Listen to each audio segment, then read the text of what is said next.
Saturday. Christmas comes early.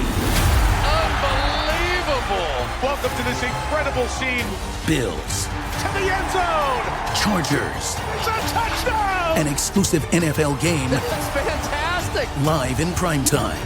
Wow! Only on Peacock. With a Christmas gift to their fans. They're having some fun now. Bills versus Chargers. Saturday, 7:30 Eastern. Exclusively on Peacock. This episode is brought to you by Columbia Sportswear. It's snowing again, and that wind chill is killer. But you're not worried about that because you shop the Omni Heat Infinity Collection. It's warmth perfected with tiny gold dots that reflect your body heat inside and protect you from the cold outside. No snow or chilly temps can stop you now. Go out anyway. Shop the Omni Heat Infinity Collection now at Columbia.com/infinity. Reboot your credit card with Apple Card, the credit card created by Apple. It gives you unlimited daily cash back that you can now choose to grow in a high-yield savings account that's built right into the Wallet app. Apply for Apple Card now in the Wallet app on iPhone and start growing your daily cash with savings today. Apple Card subject to credit approval. Savings is available to Apple Card owners subject to eligibility requirements. Savings accounts provided by Goldman Sachs Bank USA. Member FDIC. Terms apply. The holidays are a time to feel and create joy. And what could be more joyous than the look on her face as she unwraps a stunning new jewelry piece from Blue Nile? How about getting 50% off your purchase? Blue Nile offers premium quality, priced below traditional retail. Their online experts are available 24/7 to answer any questions and make sure you've picked the perfect gift. For a limited time, you can get 50% off at BlueNile.com. That's 50% off at BlueNile.com.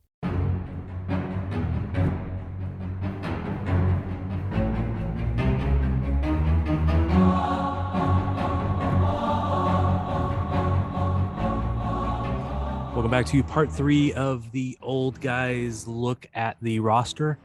I don't start this the same way anytime I do this, but what the heck. So we're taking a look at the 2022, the end of the 2022 season, what roster moves that could be made, what we would do, what our opinions are. And we have already done the goalies and defenders in one and the midfielders in another. And today it's the forwards and maybe a little discussion on just overall planning at the end if we have time. Oh yeah, we got to throw that in. So is there a logic to how we start this one? Low price, the big debate ones? Let's just start with the big debatable one, I guess, I don't know. My opinion on the debatable one may be questionable, basically, I guess. Let's do what we did last night and start with the guys who are out of contract first, I guess, is the best way to do it.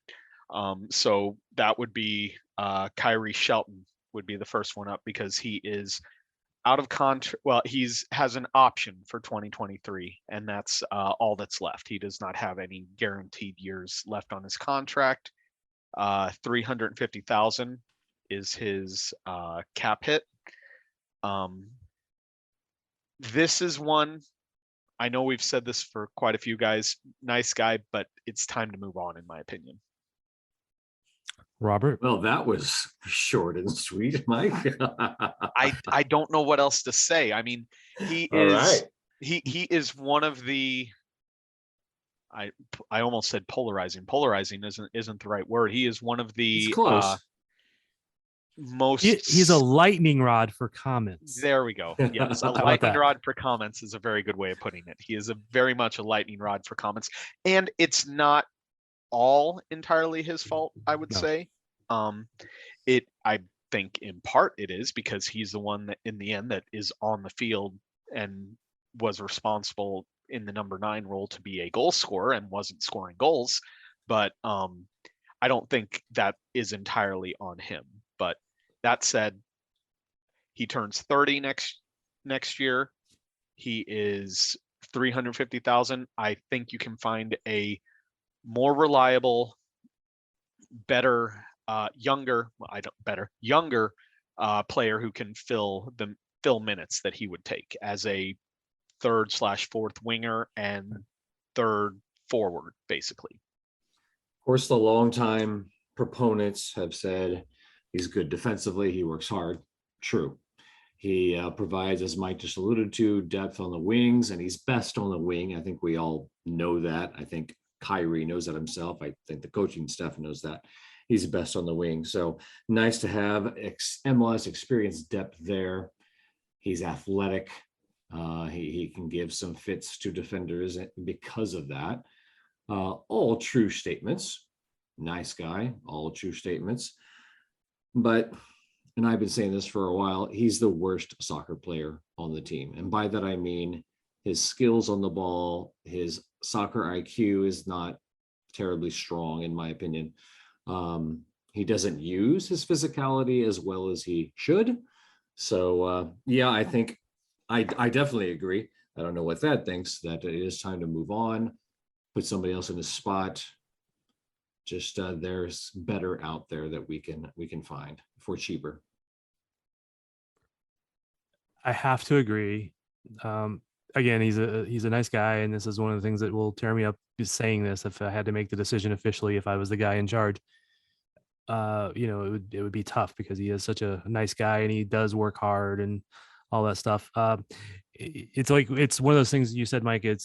He is to blame because he's the one that's there. Well, no, it's the coaches to blame because they put him in a spot that maybe isn't his best success spot. I mean, if you put Fontes at center forward, would you blame Fontes or the coach? You know what I mean? So it's a little bit of I don't really blame him at all.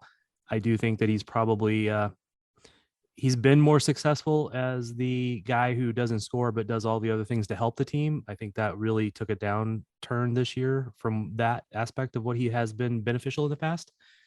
And I do wonder how much of that is mental, that he's heard all the comments, he's heard the boos, he's heard that stuff, and that's gotten the to him. exasperated sighs, the collective exasperated sighs from everybody in the stadium. Yeah. That is fair, but you are correct. The little things that got him the credit in the past were not happening this year, especially the longer it went with him as the starting number 9.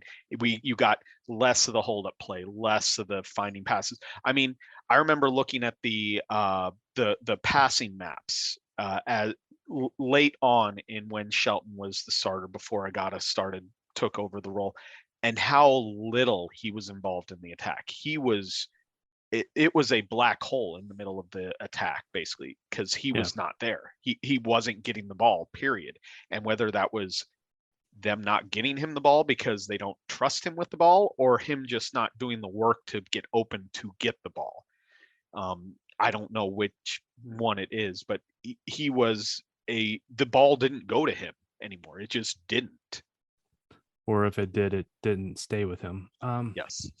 And again, I hate to be really super negative on Kyrie because the years when he was very beneficial to the team and they were very high scoring and he didn't score a ton of goals and people complained that he was terrible 9, but yet the team was really successful. So he did contribute to that, but he just did not do that this year, and it kept getting worse than better. Well, even then, Thad, those results were not tied directly in a major way to Kyrie Shelton, in my opinion. So that argument never held much water with me. But stats-wise, positive stats for Kyrie this past season. His pressing is the second best in the forward line percentage-wise. His aerial winning factor is second best, though it's dramatically less than Johnny Russell's. The other stats, none of the other ones are complimentary, but those two do show him in a positive. So I think we all agree. So, I mean, there's no reason to pile on poor Kyrie at this point. Next up, Mike. Let's go with the 2 DPs, I guess. Johnny Russell and Alan Pulido. Russell under contract through the end of 2023 with a 2024 option. Pulido under contract through the end of 2023. Russell, I'll start there. Club captain. I don't see him going.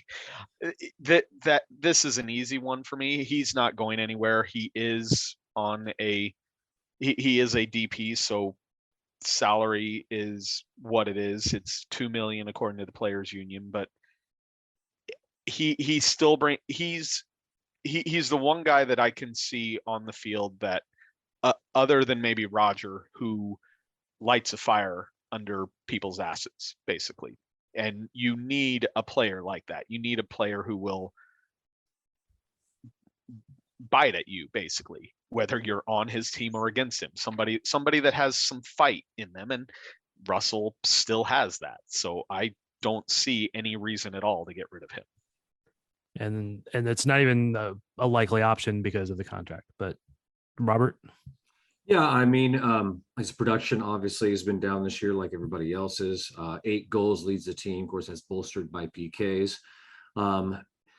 His taking people on the wing outside and trying to dribble them has gotten a little tiresome. I like it more. Still leads to goals, though. Yeah, right. Not as often. Not as often, but I mean, the opener against Minnesota was due to his, and I'm pretty sure the other own goal this year came from that, although I can't remember it off the top of my head. Yeah, I just wish he would, do some cut more inside a little bit, kind of drift inside a little bit more sometimes, and use the abilities he has there, because he can shoot a nice ball curler to the far post with that left foot of his. So I wish he'd try that a little more often. Yeah.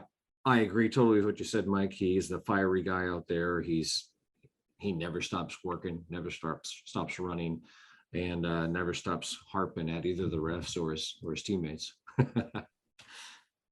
And he in that last game, he also should have earned a PK because he got taken down and there was no call. Yeah.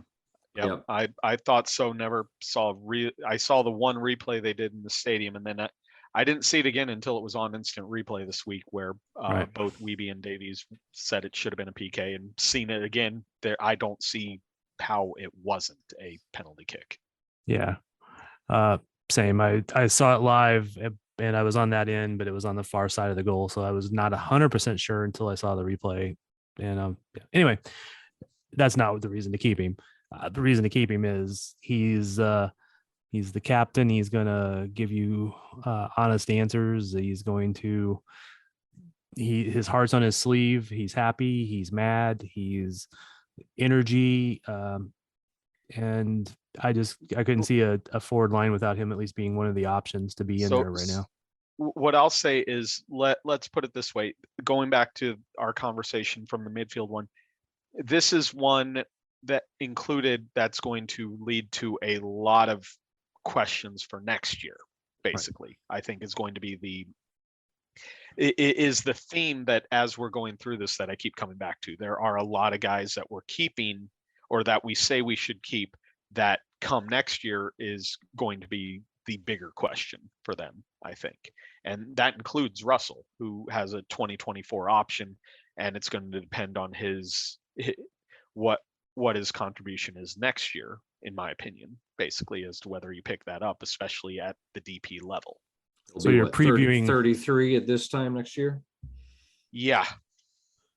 So you're previewing the 2023 discussion now. Pretty much, yeah. Okay. Yeah. Part of my role is to give everybody a little bit of crap every once in a while. No, but it's fair. He's going to be a bigger question next year. So we all agree there's no movement of Johnny Russell. No. Can I throw out one stat? Yes. Sure. He is the worst pressing forward statistically wise out of all the guys that we're discussing here tonight. So part of his game would be good to improve, but he is who he is. It's part of his game that probably is not going to change. Exactly. No, not going to change at this point. And so he may not be the best at the pressing as a forward, but he's also one of the ones that I will quite often see back on defense, helping out Caden Pierre or somebody else. So right. There's always trade-offs on every player. Yeah.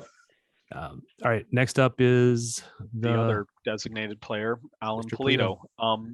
The one that has, I guess, over the last week or so, become a major point of contention for a number of fans, especially with Agata.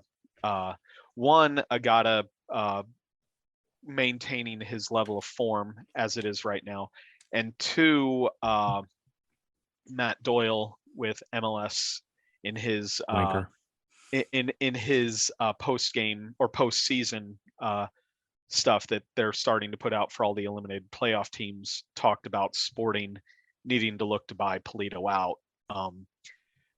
My feeling, I don't see Polito gone. I don't see Sporting buying him out. Now, if they can find somebody good to back up Agata, I could see them potentially listening to offers if a Liga MX side comes in for it. But I don't see him. One, I don't see them using their buyout on him. I'd much rather them use their one buyout on Rosell, as we discussed in the midfield one.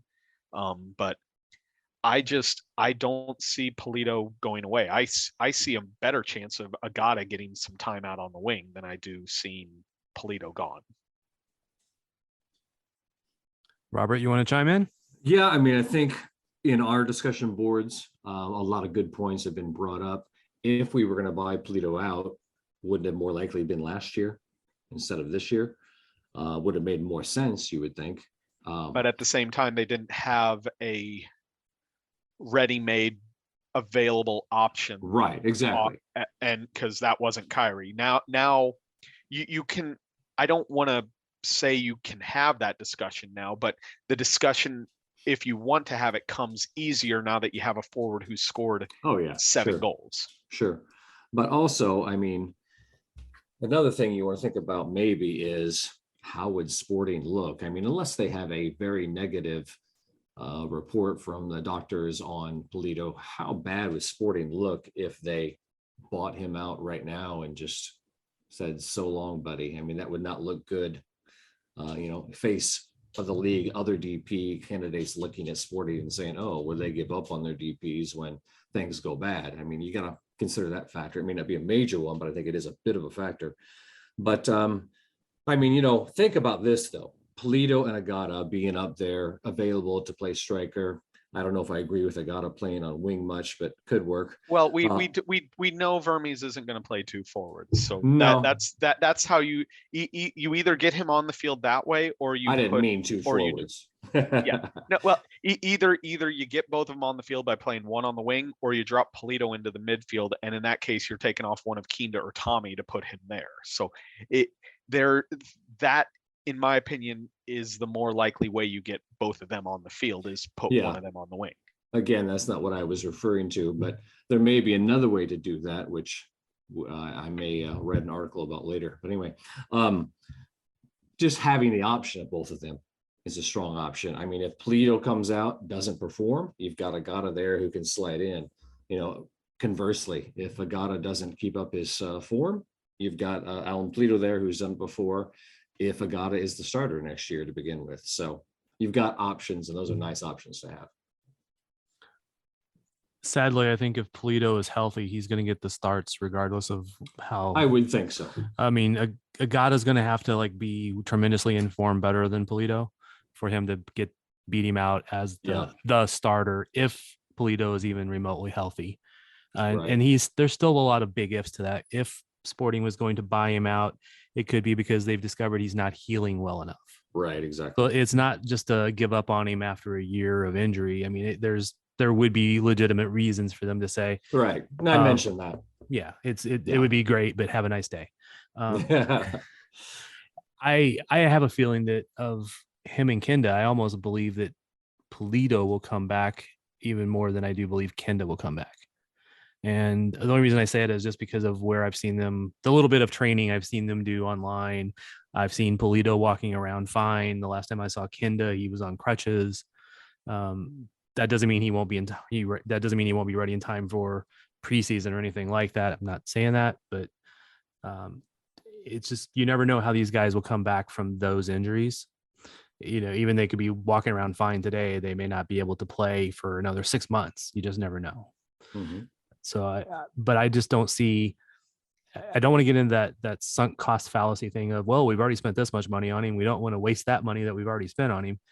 But I just don't think I just want him as an option to be that center forward next year. And I almost feel like Vermes is getting better at this whole idea of switching guys off once in a while, especially when there is congestion. I know that's a little over optimistic maybe, but and I think what we learned this year is that having 2 legitimate or yeah, two legitimate forwards is a good thing to have. I mean, yes, we went through having two at every position. We went through 75% of this season with Kyrie Shelton being the only forward on the roster, basically. And guys like Giannis and Duke and Shallowy. I can't remember if Johnny filled in once at one point in there or not this Probably. year, but I think he did last year. So you're going with guys who that's not their strength. So at least have a guy that's his normal position, and it gives them a different look. I know Vermees is going to run out if 11 guys win. They're going to play the next game probably, right? But with a lot of congestion next year with stupid cups that are existing in the future and Open Cup, and I just remind Mike of that cup next year to see him grimace and drink another beer. Well, nobody likes unknowns, and that's the thing about Polito and Kinda. Yep. People get uncomfortable with unknowns, and we don't know near as much as the staff does. So they're the ones making the decisions, and that's a good thing. Yeah, I'm more likely to trust them at this moment than some guy named Doyle. So we're all agreed that Polito will be back next year. Yeah, from what we know, yeah. So since we've talked about him already, not that any of the next three we're going to talk about we think will be gone, but Willie Agata under contract through the end of next season with two options left for 2024 and 2025. Players Union hasn't come out with their updated salaries since April, so we don't know where he stands salary wise. I would think it's a very, very, compared to what he's scoring at right now, I would assume it's a very, very friendly contract for Sporting at the moment. At the moment, he might get a new contract next year. That is very true. But I mean, yeah, I don't think we need to talk much here. Willie's going to be back. Unless he commits a major crime between now and the end of the season or before next season, he's going to be back. All right. All in agreement. Yeah. All in agreement. Agata real quick. Move on to Jonis, I guess.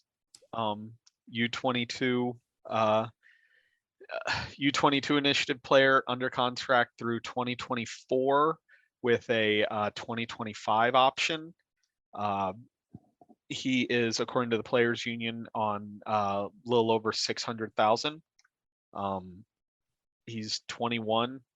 I don't see a reason to deviate here either, unless he absolutely wants to go back to Europe, and in which case you're trying to get a transfer fee for him to move back to Europe. Robert? Yeah, I agree for sure. Potential is there. We all know he has that habit of wanting to dribble a lot, and I think he has broken that to some extent so far. And I think he's slowly learning, what Peter expects of him. And I can see him next year being significantly stronger of a player. So before I answer my own opinion, I'm going to throw this question out to you because he came in late this year, didn't get a preseason, was thrown into some games early. He actually got quite a few games, I think, but not a lot of time in every game. How much better do you think he will be having an actual preseason and having a few months of experience to lead into that preseason? You said stronger, Robert. Do you think stronger pushing Daniel stronger?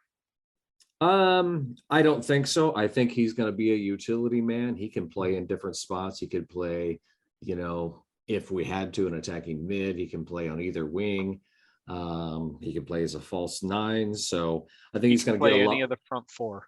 Yeah, I think he can play, like I said, all those, and he's going to get significantly more time. And I don't know. I think he'll maybe be what Shallowy was maybe a season before he exploded, type of a player, utility player, 4, 5, 6 goals, something like that, a few assists.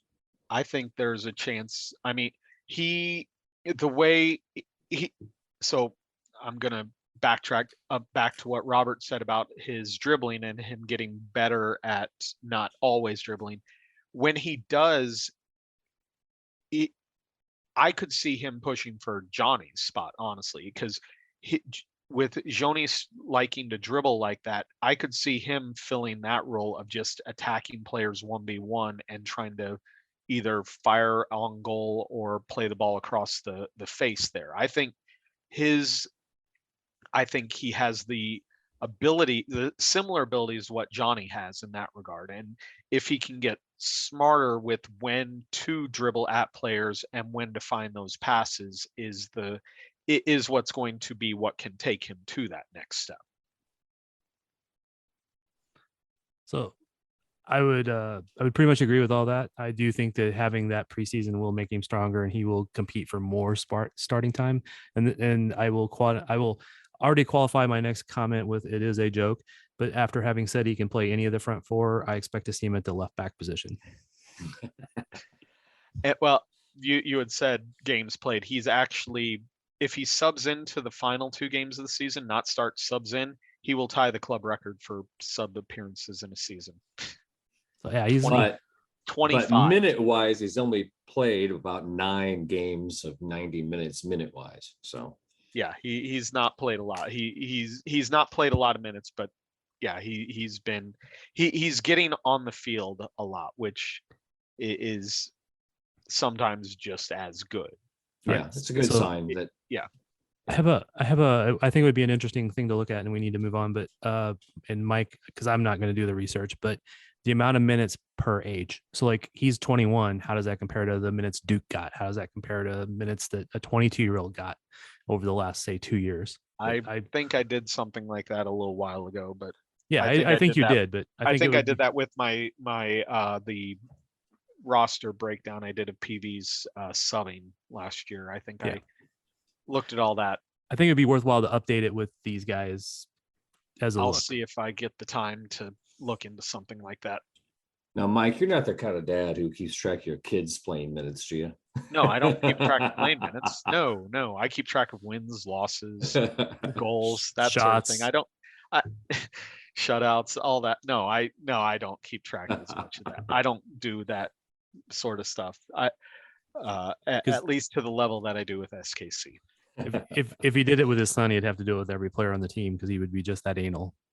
Yes, and I don't want to do that. So, all right, so we're all in agreement with Johnny's. He's coming back if for no other reason, he's under contract and he's a player that's already here, and we think he can grow. A pretty big contract. Yeah. That's the only worry about that. But well, and like I said, if he wants to go back to Europe, I don't see how he does it without KC getting a transfer fee. I don't see how KC allows it without getting a transfer fee for him of some kind. all right. So next up on the list.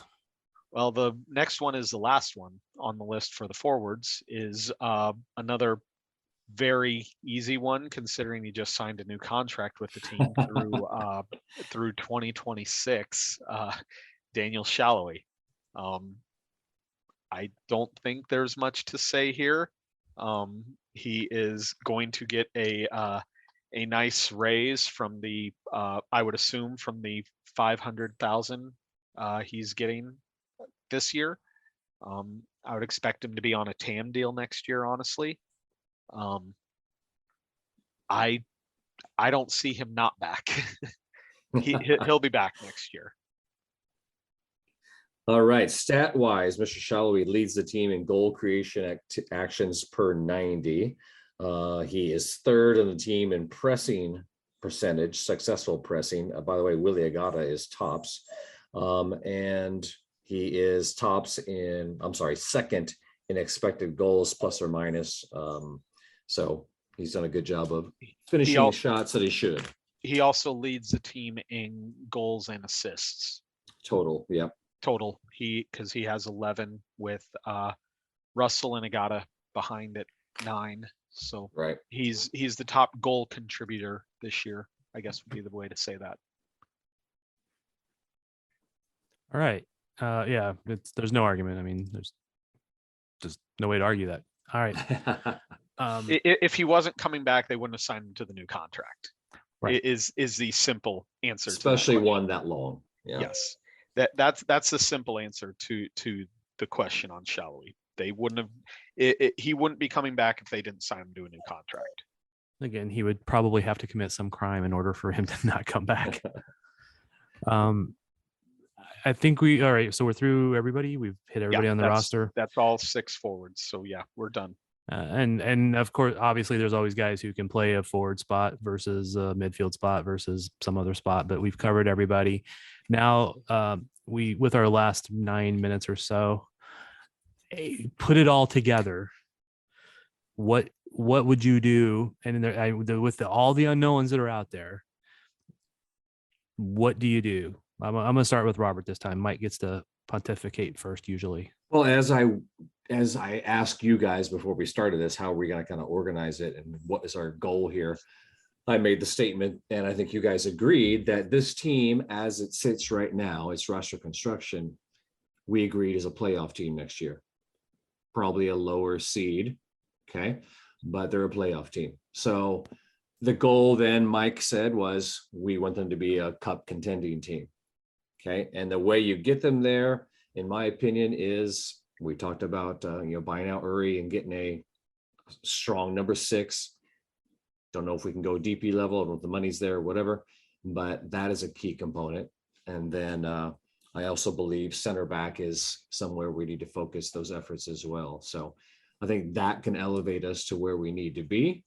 Your guys' thoughts? So I went back and looked at the list of players that I had said keep or get rid of, and depending on what ends up happening with the likes of Zuzi and Espinoza, I have between 20 and 22 roster spots filled for next season. I'm not going to get deep into the senior roster versus supplemental roster, which would probably make this an easier discussion, but that would be a whole nother podcast. Yes, I would be talking for the next 40 minutes myself. But with that, again, as Robert said, a 6, unless you're going to get another passing center back in there that is more athletic than Fontas. And actually going back, I guess I could drop it to 19 if you get rid of Zuzi, Espinoza, and both center backs instead of one, as I have on my list, which I think is the more likely option. But yeah, center back, you need an elite level center back, and that's neither one of the ones we have. So keep one. One's got to go to fill in a spot. You get Kinda hopefully back 100%. You get Polito back hopefully 100%. And I think that helps turn things around. You bring in an MLS quality backup to push or displace Pulskamp for the time being at goalkeeper. Yeah, I have questions about the wing depth with only Jonis right now. With cutting bait on Shelton, I think you need a MLS quality player at that position as well. Yeah, there's work for this team still to be able to compete for MLS Cup, in my opinion. If you dump some of the salaries we've talked about, there's a significant room there to do some acquisitions, of course. What do you think about the possibility of, you mentioned Agata playing out wide. You just talked about John East and the lack of depth there. Tommy can play out wide. Do you think that's something we might see as well? I mean, Kinda could even play out wide if we needed him to. And don't forget Duke. We mentioned him yesterday as playing. Right. Cisneros possibly. Yes. I think Tommy can. I mean, the last couple games, I mean, he's basically been we basically been playing with 2 left wings some of the time, with him basically getting as high and as wide as Shallowy a lot out there. Yeah, they've been basically trading spots right there with Tommy's feet on the line right there. Yeah, so I mean, it's possible. I could see that, especially if we bring in a 6 that will that can be a consistent starter. You can push Voltaire up and push Tommy to the wing, give Shallowy a break out there for a night, or push Shallowy to the other wing, give Russell a break for the night. You have a lot of room to be able to maneuver with players that can play different positions, certainly. Peter loves having the flexibility to put players in different spots. He doesn't always do it as much as what we would like. I'm going to go backwards for a second. We just don't know what dominoes to start the first trigger, right? So if there's a good 6 that they are already looking at, then that means Yuri goes, maybe Fontas goes, Izzy stays, and you get another passing. It depends on which type of 6 you get. If you get one that's a good passing Ilya, a stronger Ilya, maybe you don't need Fontas to be the guy that's making those passes, and you get another athletic guy on the left-hand side, or you give Volodar a chance more over there, whatever. There's all these little different things. That's the difficulty with ever doing this. But I would lean towards keeping Fontas over Izzy just because of that passing ability and the unknowns that are out there. And I think Robert would probably completely 100% disagree with me, which is cool because I always respect his That's opinion. why we do this. Yeah, I know. I mean, I respect that difference of opinion. All right, newsflash. And how does this impact things, if at all? Uri Rosell has been elected to the MLSPA executive board. Does that mean has to stick around, or what does that mean? I don't know exactly what that means, but the joke I saw today was something with regards to that's good for Yuri because he knows how to continue to get paid. I think was the joke that I saw today from somebody with regards to that. But I mean, no, good for him in that regard. I don't think it has a huge factor because I think he can resign from the board if he were to not be in MLS next year. Or he could stay on the board as a MLS pool player. Can you be a retired player and do that? You can be on a guaranteed contract and still be with the league. I mean, technically, that's what Tyler Freeman is doing this year with Loudon. And he's on a guaranteed contract. Grayson Barber is still getting paid. Yes, Grayson Barber is still on an MLS contract because it was guaranteed. So, yeah, there are guys that you can be without being on there. Yep. Okay, we got to wrap it up very shortly here. Is there anything we really should have covered in this conversation? Do we need to do another whole nother pod on just the full roster, senior versus? I am really not in the mood right now to get not now. No, I mean, I think it would require. I think something like that would need to wait until we actually know, because doing it now we're just speculating on. We're continuing to speculate, but we're taking the speculation another step up by dividing it out into the different levels of the roster, and then also who we'd expose in an expansion draft. Yes. Yeah, I was just going to say that worst case scenario, who might we lose in the expansion draft? I mean, who could that be? I don't think we're going to lose anybody in the expansion draft. Yeah, because I mean, I will protect the starters, and then everybody else beyond that is. I don't. Well, you think, only get to I don't protect think 12, right? Yeah, but 2 of our starters right now are homegrown players that are automatically protected. Yeah. And I don't think we'd protect Roger. I don't think we'd protect Fontas or EC or Sweat. So that, I mean, you have Ndembe, you have Volodar, Polskamp doesn't need protected. Yeah. Shallowy needs to go onto the protection list this year because he's over 25. You could probably leave Russell exposed because nobody's going to pick up that contract, or you leave Kinda and Polito exposed because nobody's going to know how they're doing coming off injury, and their salaries are going to scare people off. Well, even leaving them unprotected would scare people off, I think, because then it would scream maybe there is an issue. Exactly. Yeah. All right. We will almost undoubtedly have another one of these conversations when it gets closer to that time frame. Anyway, I want to thank both of you. This has been a fun conversation, and I like actually getting in depth to all of this and not doing it as too much of a hot take type of situation. So I appreciate the conversation, guys. Thank you. And 2 seconds of last words. Thank you, sir. It's been good. All right. Thanks, guys. Take care. We're out.